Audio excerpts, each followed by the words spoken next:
नमस्कार, स्वागत है आपका TV9 भारतवर्ष के इस स्पेशल शो में। आपके साथ मैं हूं सुमेरा खान। मेरे साथ मौजूद हैं मेरे सहयोगी समीर और प्रीति। शुरुआत करते हैं, बताते हैं आपको कि राणा सांगा पर दिए गए बयान पर विवाद जारी है। आज आगरा में समाजवादी पार्टी के सांसद रामजीलाल सुमन के घर पर हंगामा हुआ। देखिए ये पूरी खबर।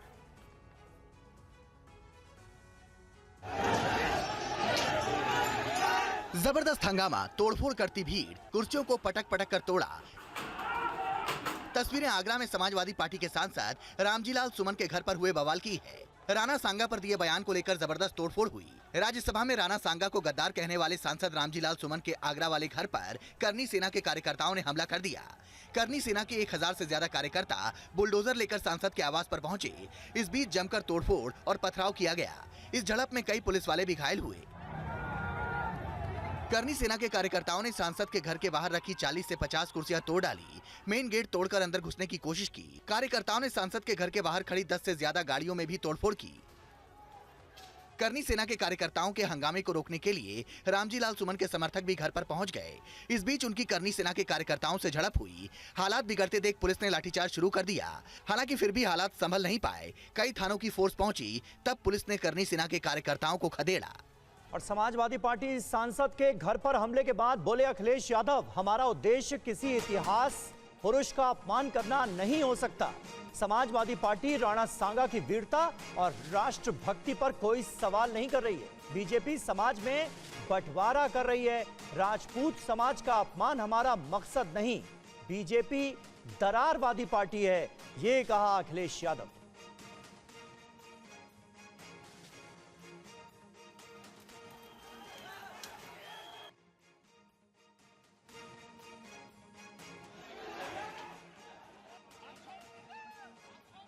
किसी जनप्रतिनिधि को तो यह अधिकार नहीं कि ऐसे किसी व्यक्ति को जिसके बारे में सम्मान, श्रद्धा हो और महापुरुष हो, उसके खिलाफ अपमानजनक शब्दों का प्रयोग करें और उनकी पार्टी उनको शोकाज नोटिस न दे, उनके खिलाफ कोई कार्रवाई न करे। तो इससे करोड़ों लोग आहत हुए हैं और इस तरह एक सुर्खियों में बने रहने की लोगों की आदत हो गई है।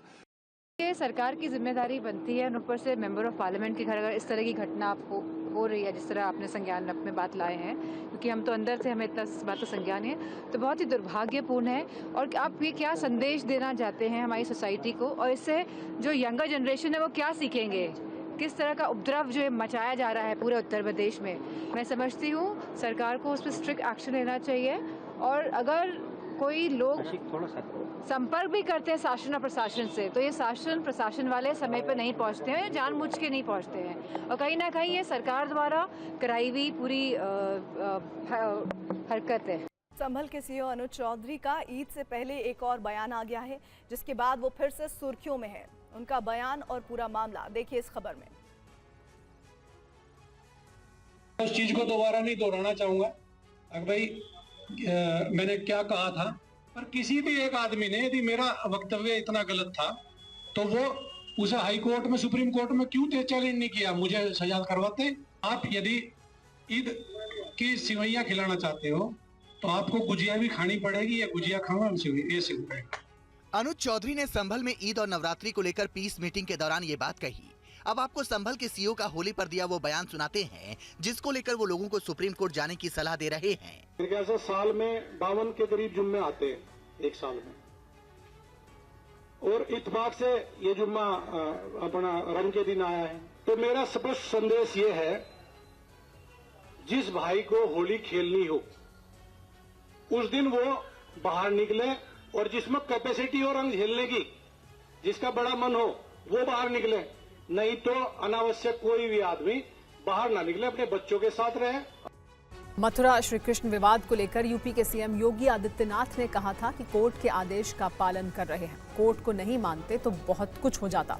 इस बयान पर अखिलेश यादव ने भी अब जवाब दिया है।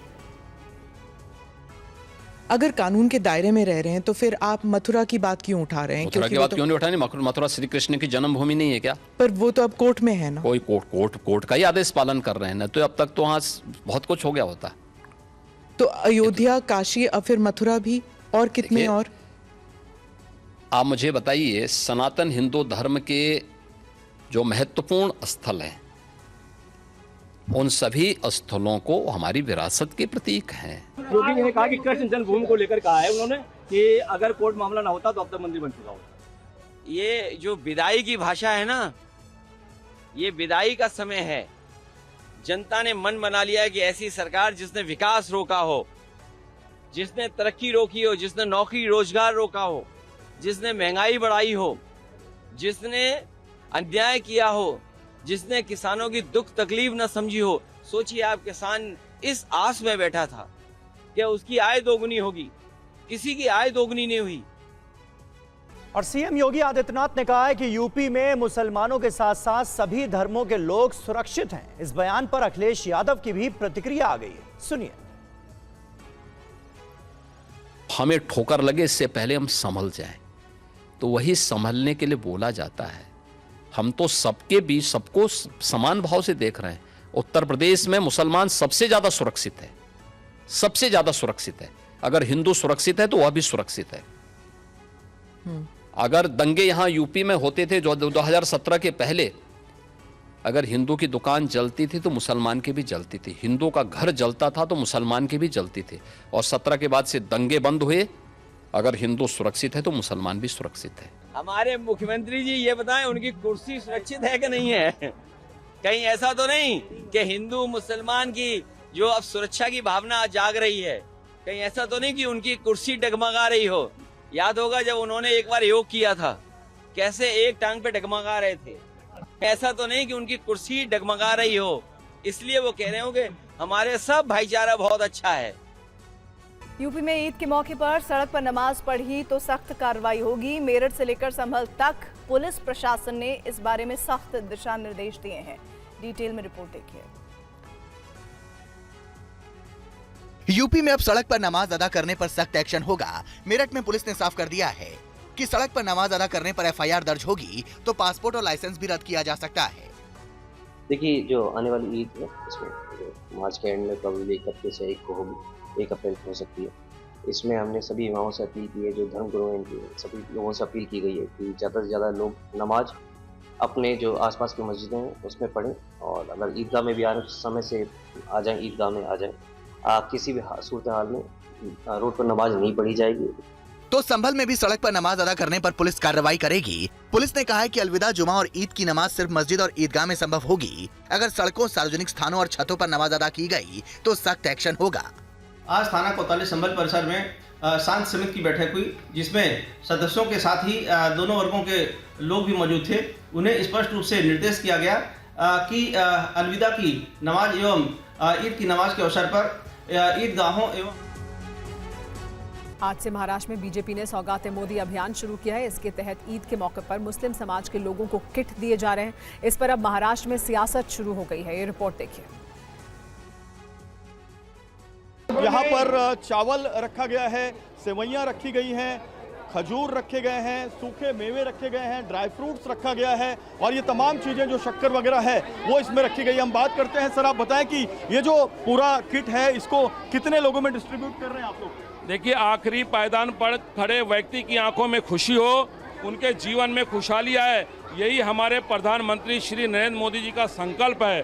सरकार के माध्यम से हम लोगों तक तो पहुंच ही रहे हैं, लेकिन संगठन के माध्यम से भी हमने पहली बार एक पहल की है। बीजेपी के इस कार्यक्रम को लेकर शिवसेना, उद्धव और कांग्रेस से सवाल उठाए हैं। इस सौगात जो है वो एकता अखंडता को लेके होना चाहिए। सौगात जो है वो नफरत छोड़कर मोहब्बत की दुकान की तरफ बढ़ने की सौगात होना चाहिए। संविधान के संवर्धन संरक्षण की जो है वो सौगात होना चाहिए। भूमिका भारतीय जनता पार्टी, अभी ये तो सौगात नहीं है, ये तो खैरात है। सौगात तो अच्छी भावना से दी जाती है, इन्होंने पॉलिटिकल हेतु से ये सौगात देने का प्रयत्न कर रहे हैं, इसलिए ये खैरात है। और लोकसभा में नेता प्रतिपक्ष राहुल गांधी ने आरोप लगाया है कि उन्हें सदन में बोलने नहीं दिया जाता है। लोकसभा अध्यक्ष ओम बिरला ने राहुल को लेकर क्या कहा, इस रिपोर्ट में देखिए। राहुल गांधी ने गंभीर आरोप लगाते हुए यह कहा है कि जब भी वो लोकसभा सदन में कुछ बोलने के लिए खड़े होते हैं तो उनको बोलने नहीं दिया जाता है। लीडर ऑफ ऑपोजिशन को एक कन्वेंशन है कि बोलने दिया जाता है। जब भी मैं खड़ा होता हूं मुझे बोलने नहीं दिया जाता, ठीक है? तो पता नहीं मतलब ये किस प्रकार से हाउस चल रहा है। जो हम कहना चाहते हैं हमें कहने नहीं देते। इससे पहले लोकसभा अध्यक्ष ओम बिरला ने नेता विपक्ष राहुल गांधी को सदन के नियमों का पालन करने की नसीहत दी थी। आप सबसे अपेक्षा की जाती है कि आप सदन की मर्यादा और शालीनता के उच्च मापदंडों को बनाए रखें। सदन में मेरे संज्ञान में ऐसी कई घटनाएं हैं जब मान्य सदस्यों के आसन सदन की उच्च परंपराओं मापदंडों के अनुरूप नहीं है। इस परिप्रेक्ष्य में मेरा नेता परिपक्ष से अपेक्षा है कि लोकसभा प्रक्रिया का संचालन नियम 349 के वर्णित सभा में पालनीय नियमों के अनुरूप सदन में आचरण व्यवहार करें। दिल्ली के जज नोट कांड में कार्रवाई जारी है। आज जस्टिस वर्मा के उस स्टोर रूम को सील कर दिया गया जहां नोट जले थे। देखिए पुनीत शर्मा की ग्राउंड रिपोर्ट। दिल्ली पुलिस के डीसीपी देवेश बेहला अपनी पूरी टीम के साथ यहां जस्टिस वर्मा के घर पर पहुंचे हुए हैं। इस वक्त भी दिल्ली पुलिस की टीम में डीसीपी, एसीपी और तमाम जो पुलिस ऑफिशियल्स हैं वो अंदर हैं। इसके अलावा इनके साथ वो कोर्ट की टीम भी मौजूद है जो जांच कमेटी की मदद कर रही है। दरअसल chief justice of India Sanjeev Khanna ने एक जांच कमेटी गठित की है जो इस पूरे मामले की तफ्तीश करेगी और इस टीम में पंजाब और हरियाणा हाई कोर्ट के चीफ जस्टिस, इसके अलावा हिमाचल प्रदेश के चीफ जस्टिस और कर्नाटक की एक जज भी शामिल हैं। जब सोमवार को यहां पर टीम पहुंची थी तो उसने तकरीबन 45 मिनट तक मौका मुआयना किया था, जिसके बाद ये देखा गया कि जो क्राइम सीन था यानी कि जहां पर आग लगी थी, जहां पर जले हुए नोट मिले थे, वो पूरा एरिया खुला हुआ था, उसको सील नहीं किया गया था। जिसके बाद दिल्ली पुलिस को कहा गया कि सील करे और डीसीपी यहां पर पहुंचे। और इस पूरे मामले में अब जो जांच आयोग है वो अलग अलग तरीके से एंगल से जांच करेगा, जिसमें दिल्ली पुलिस के मुखिया संजय अरोड़ा से भी पूछताछ की जाएगी। इसके अलावा जो फायर चीफ हैं अतुल गर्ग, उनके भी बयान दर्ज किए जाएंगे। और अब खबर मुंबई से। मुंबई के वर्सोवा में एक मॉल में मराठी भाषा को लेकर ग्राहक और कर्मचारी के बीच बहस का एक वीडियो सामने आया है। एमएनएस कार्यकर्ताओं ने 2 कर्मचारियों की पिटाई की है। कान पकड़ के सॉरी बोल, सॉरी बोलता है, कान पकड़ के सॉरी बोल, सॉरी बोल, सॉरी बोल, सॉरी बोल, अरे बोलना, अरे कान पकड़, मराठी माफी मांग, पकड़ कान पकड़, एक ही बात है भाई, खूब बात है, सॉरी बोल, कान पकड़। मुंबई के डीमार्ट मॉल में उस समय हंगामा हो गया जब एक कर्मचारी ने एक मराठी ग्राहक को हिंदी में बोलने के लिए कहा। उसके बाद एमएनएस कार्यकर्ताओं ने दोनों कर्मचारियों की पिटाई की और मराठी बोलकर माफी मांगने को कहा था। मैं अभी डीमार्ट पर मौजूद हूं और डीमार्ट के अंदर जो है ये पूरा हंगामा हुआ था। संदेश देसाई एमएनएस के जो कार्यकर्ता हैं वो यहाँ पर आए थे और ये जो एम्प्लॉइज हैं जो डीमार्ट के वो अंदर उस समय मौजूद थे। मामला मराठी वर्सेस अमराठी का हुआ, जिसके बाद ये पूरा मामला तूल पकड़ा। जो एमएनएस के कार्यकर्ता हैं उनको एक वीडियो आया था जिसमें ये कहा गया था कि जो कार्यकर्ता अंदर, जो कर्मचारी अंदर है उन्हें मराठी बोलनी चाहिए, जबकि कर्मचारी कह रहा था कि वो मराठी में बात नहीं करेगा। जिसके बाद ये मामला तूल पकड़ा, वीडियो बना, वीडियो एमएनएस के कार्यकर्ताओं तक गया और वर्सोवा विंग के जो एमएनएस के कार्यकर्ता है वो अंदर आए और मराठी में उनसे माफी मंगवाई। और अमरेली के मुंजियासर प्राथमिक स्कूल में एक हैरान करने वाली घटना सामने आई है। 5वीं, 6ठी, 7वीं और 8वीं कक्षा के 25 से ज्यादा बच्चों के हाथों पर ब्लेड के निशान पाए गए, जिसके बाद स्कूल और गांव में हड़कंप मच गया। इस घटना के बाद अभिभावकों ने स्कूल प्रशासन से जवाब मांगा, लेकिन संतोषजनक उत्तर नहीं मिलने पर ग्राम पंचायत में शिकायत दर्ज कर पुलिस की मदद मांगी। मामले की गंभीरता को देखते हुए पुलिस प्रशासन ने पड़ताल शुरू की। सीसीटीवी फुटेज की जांच की गई और बच्चों से बातचीत भी की गई, जिसके बाद घटना का खुलासा हुआ। पुलिस के मुताबिक ये घटना ऑनलाइन वीडियो गेम की लत की वजह से हुई। दरअसल वीडियो गेम के प्रति जुनूनी एक बच्चे ने अपने साथ पढ़ने वाले छात्रों को ब्लेड से हाथ काटने पर 10 रुपए देने की पेशकश की, जिसके बाद 20 छात्रों ने पेंसिल शार्पनर से अपने हाथ काट लिए। आरोप है कि शिक्षकों ने इस मामले को 8 दिनों तक छुपाए रखा। अभी हमारे पास प्राइमरी इन्वेस्टिगेशन रिपोर्ट मिला है, फर्दर डिटेल्स हम करेंगे और बाद में जो फाइंडिंग्स मिलेंगे वो भी आपके साथ शेयर करेंगे। प्राइमरी रिपोर्ट में 8 to 10 स्टूडेंट मेंशन किया हुआ है, ज़्यादा स्टूडेंट भी हो सकते हैं, ये भी हम इन्वेस्टिगेशन करेंगे। अगर कोई टीचर का कोई वर्ष है, कोई केयरलेसनेस फाइंडिंग होती है तो हम एक्शन लेंगे। प्रयागराज में महाकुंभ के दौरान जो हादसा हुआ था, भगदड़ हुई थी, उसकी शिकार हुई रीना यादव के परिवार को आज तक मुआवजा नहीं मिला है। रीना यादव के पति रामकृष्ण यादव ने TV9 से बातचीत की कहा उन्होंने ये जानकारी दी कि न्यायिक जांच के बाद भी मुआवजा उन्हें मिल सकता है, इस बात की गुंजाइश बन सकती है। महाकुंभ में हुई भगदड़ में नीलम श्रीवास्तव की तरह प्रयागराज की रीना यादव ने भी अपनी जान गंवाई थी और फिलहाल हम उनके घर पर हैं और आप देख सकते हैं उनके पति हमारे साथ हैं, जिनसे हम जानेंगे। जी बताएं कि मुआवजा देने की बात की गई थी, क्या अभी तक आप लोग को मुआवजा मिला? अभी नहीं मिला। क्या कहा गया आपसे? बस ये कहा जा रहा है कि आयोग बैठा है, रिपोर्ट आएगी तो करेंगे।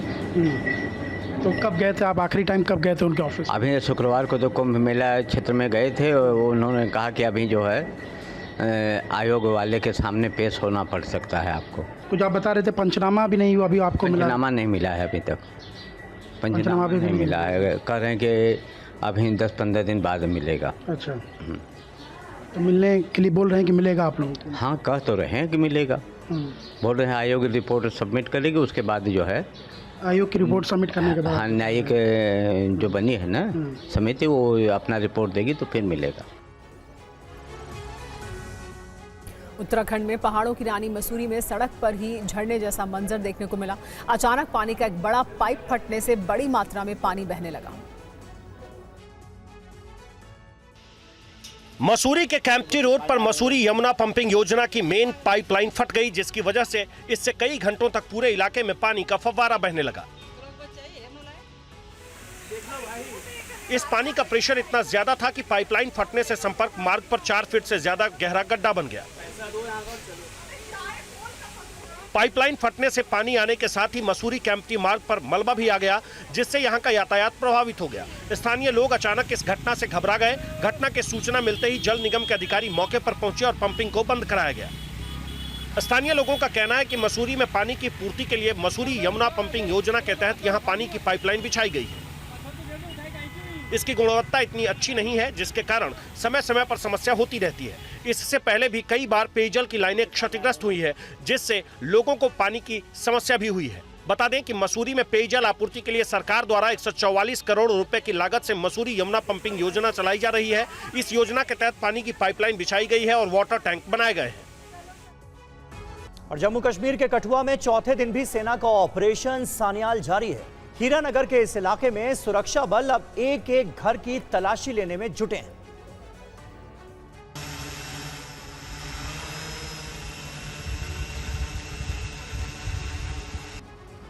तस्वीरें हीरानगर में जारी सर्च ऑपरेशन की हैं। 4 दिन से आतंकियों की तलाश में सुरक्षा बल डोर टू डोर अभियान चला रहे हैं।